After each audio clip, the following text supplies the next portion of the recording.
अस्सलाम वालेकुम, मैं हूँ आमिर खाकवानी। अपने फेसबुक और यूट्यूब चैनल में आपका खैर मकदम।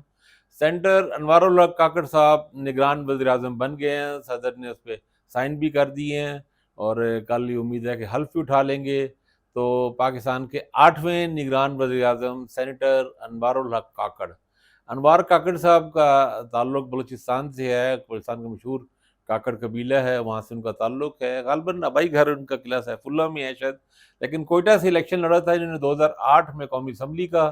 तो मुस्लिम लीग काफ की टिकट पे इलेक्शन हार गए थे, लेकिन उस वक़्त उन्होंने 8-10 हज़ार वोट वहाँ लिए थे। और मेरी उनसे जो पहली मुलाकात हम गए थे हारून रशीद साहब के साथ।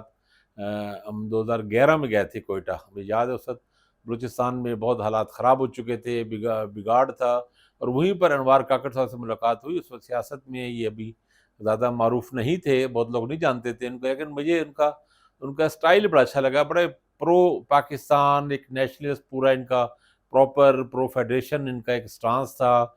और उस वक़्त जो जो मिलिटेंट्स जिस तरह की कार्रवाइयाँ कर रहे थे, अनवार काकड़ दिलेरी के साथ, जुर्रत के साथ उनके मुकाबले में खड़े थे। मुझे याद है मैं और मेरे एक जर्नलिस्ट, एक कराची से हमारे एक जर्नलिस्ट दोस्त हैं, मोहम्मद ताहिर, हम इनके साथ ये हमें गाड़ी में बिठा के जा रहे थे। तो उस वक़्त बड़े बड़े सरियाब रोड बड़ी मशहूर थी, बहुत खूनी रोड बन चुकी थी।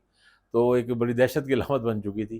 तो मुझे याद है कि वो हमें लेके गए और हमें बता रहे थे कि हालात देखें ठीक हो गए हैं और वो पीसफुल हैं ये वो। तो मुझे जब हम 5-10 मिनट हम गाड़ी चलती रही थी तो उन्होंने कहा देखें अब हम सरियाब रोड पे थे। तो हमें तो 1 लम्हे के लिए तो हमारा खून खुश हो गया। हमने कहा निकलें यहाँ से जाएँ। उन्होंने कहा यार कुछ नहीं होता, कोई ऐसी बात नहीं, हम यहाँ पे खड़े हैं ना, यहाँ पे मौजूद ही हैं ना, उन खतरों को फेस कर रहे हैं।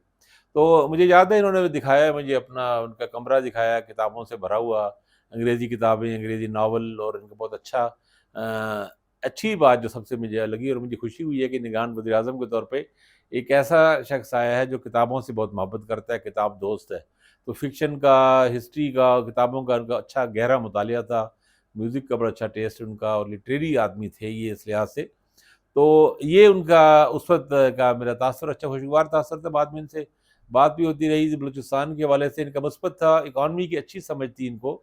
यंग आदमी थे ज़ाहिर है, लेकिन इकॉनमी को समझते थे और मुझे याद है उस वक़्त इन्होंने ये तहरीक चलाई हुई थी मुख्तलिफ लोगों से मिलके कि बलूचिस्तान में मदद और दूसरों के बजाय यानी एक जो जो अरबों रुपए खर्च किए जा रहे थे डेवलपमेंट बजट वगैरह पे, उनको कह रहा था वो अच्छी बातें करें, लेकिन असल ये है कि यहाँ इकॉनमी के हवाले से कुछ करें। मतलब इनका था कि वहाँ पे डैम बना दें, मूसा खेल के इलाके में डैम बना दें, वहाँ वहाँ आपाशी का निज़ाम बन जाएगा तो वहाँ काफ़ी काश्त हो जाएगी। और भी इस तरह के थे कि वहाँ पे इकॉनमी को बूस्ट करने की कोशिश करनी चाहिए, लोगों को अपने पैरों पे खड़ा करें मईशत के हवाले से। और फिर ये बाद में उसके साथ रहे, शामिल हो गए, मुस्लिम लीग नून में शामिल हो गए। उस वक़्त ही 2011 में तो मैंने उनसे पूछा कि आपने इमरान खान के बारे में क्या ख़्याल है? तो उनका ख़्याल था कि किसी फेडरेशन बेस्ड पार्टी में मैं शामिल होना चाहता हूँ।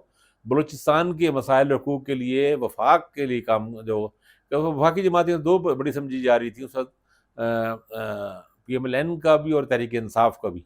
तो ख़ैर तहरीक-ए-इंसाफ में ये शामिल भी हो गए। फिर बाद में नवाब सनाउल्लाह ज़ौहरी जब वज़ीर आला बने, जब 2.5 साल के लिए डॉक्टर मालिक बलोच फिर नवाब सनाउल्लाह ज़ौहरी थे, तो अनवार काकड़ उनके तर्जुमान भी रहे। 2018 में ये फिर सेनेटर भी बने हैं और बाप पार्टी के भी बुनियादी लोगों में शामिल थे। बाप पार्टी के मरकज़ी लोगों में शामिल थे। एस्टेब्लिशमेंट के साथ इनके काफ़ी अच्छे मरासिम हैं। पिंडी वालों के साथ इनके अच्छे ताल्लुक थे। इस वजह से भी खैर उसकी बड़ी बुनियादी वजह तो ये थी कि बलूचिस्तान में जो इंसर्जेंसी चल रही थी, जो शिद्दत पसंद बलोच ग्रुप थे, जो मिलिटेंट ग्रुप थे, डॉक्टर नज़र वगैरह, हरबियार मरी वगैरह उस ज़माने में और बाद में बीएलए के लोग और और बीआरए वगैरह, इन सब के मुकाबले में अनवार काकड़ और दूसरे जो कुछ लोग इनके साथ दूसरे भी मुख्तलिफ जो बलोच सरदार भी जो खड़े हुए, वो पाकिस्तान स्टेट के साथ खड़े हुए। तो इसलिए ज़ाहिर है हमारे अदारों में भी इनके लिए अच्छा तासुर था और दोनों तरफ एक अच्छा ताल्लुक और वो था। अनवार काकड़ सेंटर के तौर पे इनका एक एक अच्छा एक मुस्बत किरदार ये रहा है कि अक़लियतों के हवाले से कमीशन के एक सरबराह रहे हैं और इसमें ख़ास तौर पे सिंध में ये जो इल्ज़ाम लगते रहे हैं कि कुछ हिंदू बच्चियों को भी उनको जबरी उनको कबूल इस्लाम करने की इल्ज़ाम लगते हैं, बाज़ हिंदू कम्युनिटीज़ लगाती नहीं है। तो अनवार काकड़ के इस बारे में अच्छा मुस्बत रोल था और वहाँ पे गए भी सही, उन्होंने कोशिश भी की उन चीज़ों को कुछ करने के लिए। और बल्कि बाप की पार्टी की तरफ से चूँकि ये अच्छी इनकी मेरे ख़्याल पॉलिटिकल साइंस में इनका मास्टर है और बाहर से भी इन्होंने तालीम हासिल की है। कहा जा रहा है कि लंदन से ये पढ़े हैं कुछ। तो वो इस वजह से उस वक़्त ये ज़माने में था कि शायद इनको कोई फॉरेन मिनिस्टर या डिप्टी फॉरेन मिनिस्टर या इस तरह कुछ बने, लेकिन वो बहरहाल नहीं हो सकी बात 2018 के बाद में भी सूरत हाल में। लेकिन अनवार काकड़ का बाप पार्टी के हवाले से एक रोल रहा है और मुतदिल पॉलिटिशियन हैं ये, इत्तेदाल की बात करते हैं पॉलिटिक्स। ये एस्टेब्लिशमेंट के भी करीब हैं, नून लीग वालों के साथ भी इनका अच्छा है, इमरान खान के भी ज़्यादा खिलाफ नहीं गए, एंटी नहीं गए, और ज़ाहिर पीपल्स पार्टी के साथ भी वो अच्छी, यानी उन लोगों में से हैं जो सबके साथ बात करने वाले लोग हैं और मुतदिल लोग हैं, पढ़े लिखे आदमी हैं। तो ये तो इनकी खूबियाँ और प्लस पॉइंट्स हैं। तो इसमें इंटरेस्टिंग बात ये है, शाह महमूद कुरैशी साहब ने कहा और मुझे उनकी बात से इत्तेफ़ाक है कि ये ना पीएमएलएन की वो सिलेक्शन है, ना पीपल्स पार्टी की सिलेक्शन है। ये नाम बहरहाल यहाँ से नहीं आया। तो इन्होंने कबूल किया है, यानी इनके खिलाफ भी नहीं है, लेकिन इनकी वो पहली प्रायोरिटी में नहीं होगा, दूसरी, तीसरी प्रायोरिटी, चौथी में कहीं होगा, बल्कि पीपल्स पार्टी ने तो इस पे रिज़र्वेशन का इज़हार किया। खुर्शीद शाह ने कहा कि भई हमें नहीं जानते कि इनका नाम कहाँ से आया, सेनेट की तरफ तो हमारी तवज्जो ही नहीं थी। और खुर्शीद शाह ने तो ये भी कहा है कि अगर ये नाम ना बनाया जाता तो बेहतर था। लेकिन कमर दमा खैरावर ने कहा कि जी हमें इनसे अच्छी उम्मीदें हैं और 90 दिन में इलेक्शन करा देंगे। पीएमएलएन की तरफ से खबर ये है, और आप लोग जानते ही हैं, हम पहले भी इससे बात कर गए हैं, और ये कन्फर्म है बात कि नवाज शरीफ साहब आखिरी वक्त तक इसहाक डार के लिए डटे रहे। उनकी ख्वाहिश थी कि फवाद हसन फवाद को, इसहाक डार को या शायद हकान अब्बासी को बनाया जाए। तो पीएमएलएन की तरफ से उनकी उम्मीदों पे ओस पड़ी है एक लिहाज से। यानी अनवार काकड़ ऐसे निगरान वज़ीर-ए-आज़म नहीं हैं जो मुस्लिम लीग नून के झंडे को आगे बढ़ाएँ, ना पीपल्स पार्टी के झंडे को आगे बढ़ाएँगे। जो स्टेट का एजेंडा है और जो एस्टेब्लिशमेंट का है, उनको वो यकीनन चलाएँगे, इलेक्शन की तरफ भी जाएँगे ये। लेकिन ऐसा नहीं है कि भई एक नवाज़ शरीफ साहब ने अपनी बंदा बनवा लिया हो, अपनी पसंद का, अपनी मर्ज़ी का। इससे ज़ाहिर ये हुआ है, पहले बीच में बात का हमें एक एक मुझे एक बाखबर एक ज़रिए ने बताया कि नवाज़ शरीफ साहब और असद ज़रदारी साहब जो मुलाकातें कर रहे हैं दुबई में, उससे होना कुछ नहीं है, और सिर्फ़ वो तासुर दे रहे हैं कि हमारा इनपुट आ रहा है, हमारी इनटेक आ रही है और हम पता नहीं हमारी वजह से होगा। सबको पता था कि ऐसा नहीं है। और राजा रियाज़ और शहबाज शरीफ साहब की मुलाकातें भी वो ऐसी ही थी, लेकिन ये था कि हर एक को पता था कि राजा रियाज़ जो नाम देंगे, उनमें से किसी ने प्राइम मिनिस्टर बनना है। और इंटरेस्टिंगली पहले सादिक संजरानी साहब का नाम सामने आया। बाज़ लोग ये कहते हैं कि सादिक संजरानी साहब का नाम मौत दिखा के बुखार पर राज़ी करने वाली बात की है। संजरानी साहब तो बिल्कुल प्योरली एक एस्टेब्लिशमेंट के आदमी हैं।